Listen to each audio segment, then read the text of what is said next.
ایک دفعہ پھر آپ کو خوش آمدید کہتے ہیں پروگرام میں. سیٹھی صاحب، یہ شیخ رشید صاحب کی اور نواز شریف صاحب کی جو لڑائی ہے یہ تو پرسنل ہوتی جا رہی ہے. ہاں، آپ کو یاد ہوگا کہ 2002 میں غالباً شیخ صاحب نے 2 سیٹیں جیتی تھی، اور اس وقت یہ کہا تھا جیتنے کے بعد کہ میں تو یہ نواز شریف کے جھولی میں ڈال دوں گا. وہ تو کہتے ہیں میں یوں یوں کرتا رہی. انہوں نے بات اس نے انٹرویو میں انہوں نے یہی کہا کہ میں تو یوں کرتا رہا، انہوں نے مجھے واپس ویلکم نہیں کیا. ہاں جی. اچھا، مگر آپ کو یاد ہوگا کہ شیخ صاحب نے پھر ایک اور بھی تو بات کہی تھی نا، کہ جب وہ میاں صاحب جیل میں تھے اور بیگم کلثوم ان کے پیچھے ان کی رہائی کے لیے اور پارٹی کو لیڈ کر رہی تھی سب کچھ، تو شیخ صاحب نے پھر بھی ایک ایسا بیان دیا تھا جو بڑا آبجیکشنیبل تھا. شیخ صاحب نے وہ کہا تھا کہ جی یہ تو ان کی ربڑی دیوی ہیں. میاں صاحب بڑے مائنڈ کر گئے تھے، پھر انہوں نے سوری کر کے کہا نہیں میرا یہ مطلب نہیں، میں تو تعظیماً کہا تھا نا. تو آج بھی آپ دیکھ لیں کہ میاں صاحب نے شروع ہی ادھر سے کیا ہے کہ تم تو مشرف کے فلانے ڈنگڑے ہو اور یہ اور وہ، اور انہوں نے اسٹریٹ پرسنل اٹیک لانچ کیے. اور انہوں نے بھی کہا کہ اندر بیٹھ کے تیتر پھاڑتے رہتے ہیں اور باہر آ کے لوگوں کو ڈرامے دکھاتے ہیں. اور وہ آپ نے دیکھا وہ سیکیورٹی کارڈن کے پیچھے تھے اور یہ بالکل کھلی چھاتی کھول کے کھڑے. حالانکہ میرا خیال ہے شاید انہوں نے بلٹ پروف ویسٹ شاید ڈالی ہوئی ہے، اور کیونکہ وہ تو جی ایچ کیو ان کو ضرور دے گا نا. اچھا میرا خیال ہے آج زیادہ ہمیں بات چیت نہیں کرنی چاہیے، لوگوں کو دکھانا چاہیے کہ یہ کیا ہو رہا ہے وہاں. شیخ رشید صاحب کو دکھاتے ہیں جی وہ کیا کہہ رہے ہیں. ہاں، پھر اس کے بعد تھوڑی سی کرتے ہیں. میں آپ سے گواہ کرتا ہوں خدا کو، میرے دل میں روشنی ہے، اور میں نے کل پرسوں 4 دن پہلے پنجاب کی حکومت کو کہا ہے ابھی تو تم ایک سیٹ ہار رہے ہو، ایک ہار چکے ہو، پرسوں یہاں ہارو گے، انشاءاللہ کل دوبارہ جیتے گی. تم کہتے تھے کہ ہمارے پاس پولنگ ایجنٹ نہیں ہے، اگر آپ کو چاہیے تو ہم سے رابطہ کرے. کیوں نہیں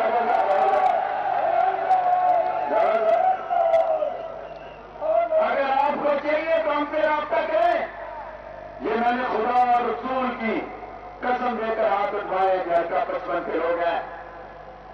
اور یہ کیمرے بتائیں تنویر صاحب کے گھر کو، اسلام آباد ہائی وے کو، کہ کتنی ویگنیں اور جو اشتہار کی فوٹو لگوائی جا رہی ہے وہ پنجاب کے سیکرٹ فنڈ سے لگائی جا رہی ہے. وہ پنجاب انفارمیشن کے سیکرٹ فنڈ سے لگائی جا رہی ہے. اور مجھے وہ کہتے ہیں تم مسئلہ ہو تو ہمیں بتائیں مسئلہ کہاں کو. لیکن آپ مجھے دوا دیں، یہ چودھری نثار کسی سے ہاتھ ملانے کے بعد سب سے ہاتھ ہوتا تھا، جرمز ہے. اور آج کرتار پہ آتا ہے. یہ خواجہ صاحب، سعد صاحب، احسن صاحب، ان ساروں کو میں نے ہلکا 55 سے گھڑتی لگوا دی ہے.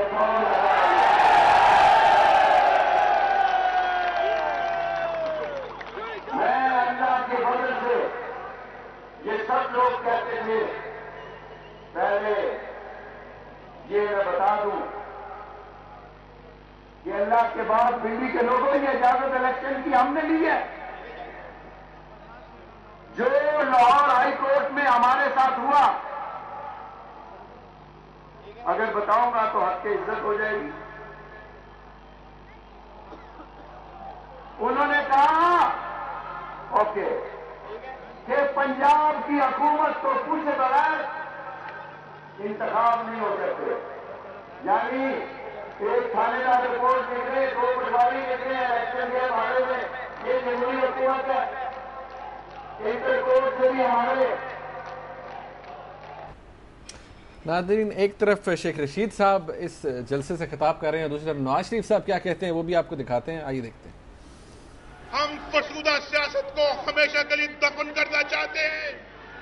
ہم پاکستان کے عوام کی خدمت کا ایک شیوا لے کر آئے ہیں.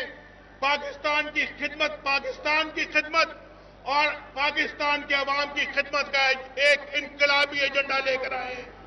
اور میں سمجھتا ہوں کہ راولپنڈی کے عوام اس انقلابی ایجنڈے کی تکمیل کے لیے نواز شریف کا PMLN کا ساتھ دیں.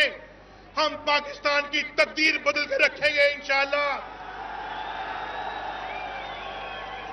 ہم گھر گھر سے غربت کا خاتمہ کرنے کے لیے، ہم پاکستان کے اندر مہنگائی کی لعنت کو ختم کرنے کے لیے، بے روزگاری کی لعنت کو ختم کرنے کے لیے اپنا کردار ادا کریں گے.